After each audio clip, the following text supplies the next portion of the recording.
최근 중동 지역의 정세가 심상치 않습니다. 이란과 이스라엘, 미국의 갈등으로 호르무즈 해협이 사실상 봉쇄되었다는 불안한 소식이 연일 보도되고 있죠. 국제 유가가 들썩이는 것은 어찌 보면 당연한 수순일지도 모릅니다. 하지만 여기서 우리는 당연한 의문을 제기하지 않을 수 없습니다. 우리 동네 주유소의 기름값은 왜 국제 유가 뉴스보다 훨씬 더 빨리 그리고 격렬하게 움직이는 걸까요? 중동 분쟁 뉴스가 나오기가 무섭게 하루아침에 리터당 200원 가까이 폭등한 주유소마저 속출했습니다. 과연 이것이 시장의 정상적인 논리로 설명될 수 있는 일인지 관련해서 이재명 대통령이 국무회의 발언을 잠시 들어보시겠습니다.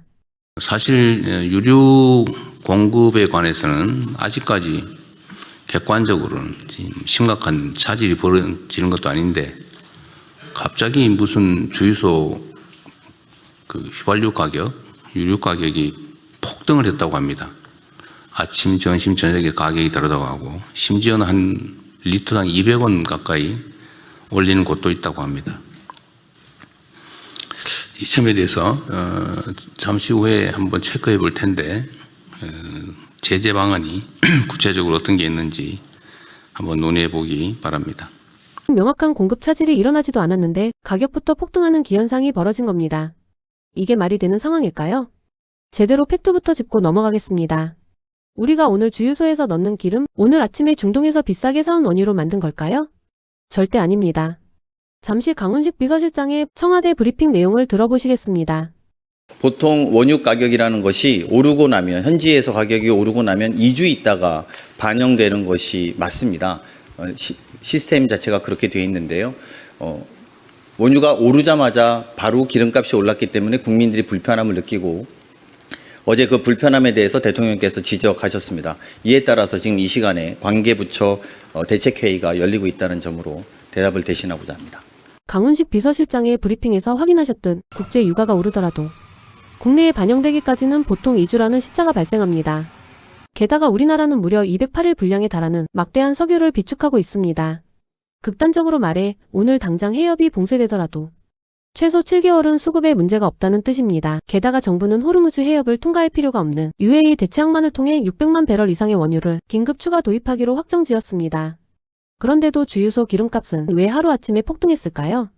바로 앞으로 국제 유가가 오를 것이니 지금부터 비싸게 받아야겠다는 불안 심리를 악용한 꼼수입니다. 더 기막힌 것은 기름값이 내릴 때의 태도입니다. 이와 관련해 대통령의 매서운 질타가 나온 국무회의 현장을 다시 한번 보시겠습니다. 주유소 석유류 가격이 하루 만에 지금 200원 넘게 오를 때도 있다는데 요거에 대한 대응 방안과 대응 부처는 어디에요? 어디에 어떤 게 있습니까? 예, 대통령 지금 그 석유 사업법 23조에 보면은요, 이제 가격이 급등하는 경우는 최고 가격을 지정하도록 되어 있습니다. 그래서 저희들 오늘 오후에 가격을 점검해서 이 가격이 높은 경우는 고시를 통해서 최고 가격 지정하는 방안까지도 좀 검토를 하도록 하겠습니다. 두 번째로는 공정위에서 담합으로 담합 조사를 할 겁니다. 가격이 높은 주유소에 대해서는. 그래서 담합으로 인정되면은 또 가격 재조정 조치도 가능할 수 있다고 생각합니다. 그리고 물가안정법에 따라서 저희들이 매점 매석이 일어난다면은 또 저희들이 매점 매석에 따른 시정 조치 또는 형사처벌까지도 가능하기 때문에 정부가 가용할 수 있는 모든 행정 조치를 통해서 이런 위기 상황을 이용해서 또 부당하게 돈을 버는 행위는 결코 용납되지 않도록 철저하게 네. 조치를 해나가겠습니다. 하여튼 우리 국민들께서 그 일상에서 느끼기로는 오를 때는 엄청 빨리 많이 오르고 내릴 때는 천천히 조금만 내린다. 이게 뭔가 좀 문제가 있다 이런 인식을 가지고 있습니다. 실제로 지금 현재 상태로 지금 호르무즈 해협 봉쇄나 뭐 국제 유가, 원유 유가 상승이 있긴 한데 그게 국내에 실질적으로 영향을 아직은 미치고 있지 않은 상태잖아요. 이제 네, 미칠 걸로 예상이 된다 이런 정도인데. 네, 그렇습니다. 실제 그게 국내 가격에 영향을 미치는 상황이 돼서 가격이 조정되는 것은 이해할 수 있는데 네. 그게 오를 거라고 예상이 된다고 갑자기 소비 가격 자체가 이렇게 폭등하는 거는 이거 지금 국민들이 겪는 국가적인 또 어려움 이런 상황을 이용해서 자기 이익만 보겠다 그런 태도잖아요. 네. 이 공동체의 일반 원리에 어긋나는 거 아닙니까? 우리 국민들은 사실은 무슨 사재기나 이런 것도 안 하실 만큼 시민 의식 수준이 높은데 이런 상황 이용해 가지고 그 돈을 좀 벌겠다고 혼란을 주는 것에 대해서는 엄정하게 대응해야 될 것 같아요. 네, 엄정하게 대응하겠습니다. 뭐 아무리 돈이 막이라고는 하지만 이게 너무 심한 것 같습니다. 이재명 대통령의 질타 그대로입니다. 오를 때는 빛의 속도로 반영하고 내릴 때는 비쌀 때 사돈 재고 핑계를 대며 천천히 내리죠. 이를 단순한 상술이 아니라 반사회적 악행이자 바가지로 규정한 정부는 즉각 초강수 대응에 나섰습니다. 정부는 물가안정법을 근거로 특정 가격 이상으로는 기름을 팔지 못하게 묶어버리는 최고가격 지정제도 발동 검토에 들어갔습니다. 이와 함께 대대적인 단속도 예고했는데요. 이재명 대통령의 질타에 경제부 총리는 즉각 움직였습니다. KTV 대한뉴스의 보도 내용을 확인해 보겠습니다. 구윤철 경제부 총리는 중동 상황을 이유로 과도하게 오른 기름값을 단속하기 위해 주유소를 점검했습니다. 정부는 석유류 폭리 행위와 매점 매석 행위에 대해서는 무관용 원칙으로 대응할 계획입니다. 또 유종별, 지역별로 최고 가격 지정을 검토하는 등 시장 관리를 강화할 방침입니다. 범부처 합동 석유시장 점검단이 가동되면 월 2,000회 이상 기습 특별검사를 실시합니다. 정량을 속이거나 가짜 석유를 파는 것은 물론 위기를 틈탄 담합과 폭리에 대해서는 영업정지 등 강력한 행정처분으로 철퇴를 가하겠다는 확고한 의지입니다.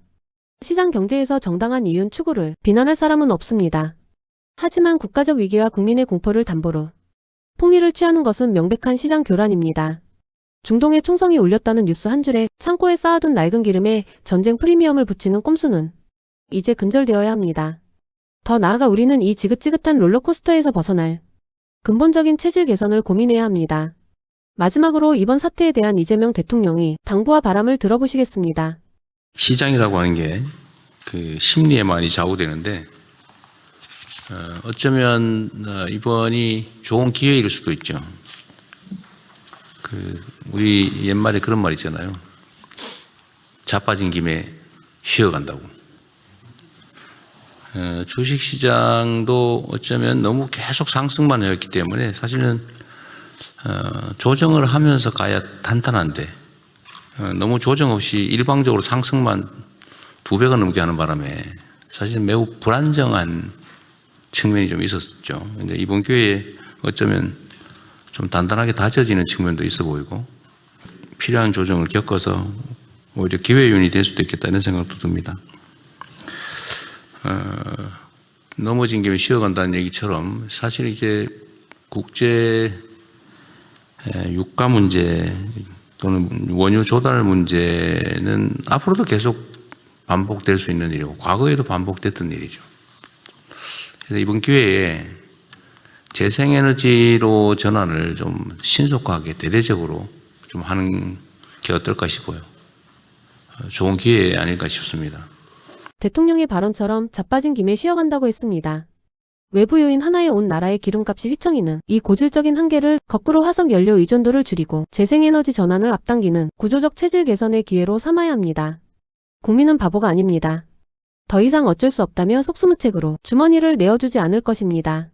위기를 틈타 뱃속을 불리는 얄팍한 꼼수가 이 땅에 발붙이지 못하도록 정부의 흔들림 없는 칼날과 국민의 매서운 감시가 계속되어야 할 때입니다. 오늘의 정치인문학 여기서 마칩니다. 구독과 좋아요는 영상을 알리는 데 큰 힘이 될 것입니다. 감사합니다.